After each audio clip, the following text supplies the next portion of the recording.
कौमी सलामती की मीटिंग के एजेंडे में इलेक्शन भी होना चाहिए था। शेख रशीद की ट्वीट में तनकीद, कहा इस्तीफे अब मुल्क की बका का मसला है। रिमोट कंट्रोल हुकूमत के सेल खत्म हो गए। 13 जमातों का गुलदस्ता मुरझा गया है।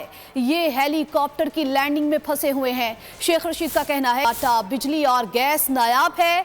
ज़रे मुबादला के ज़खायर तशवीशनाक हद तक गिरकर 6 अरब डॉलर से कम हो गए। देखना होगा सऊदी अरब और चीन से 3-3 अरब डॉलर मिलते हैं या नहीं।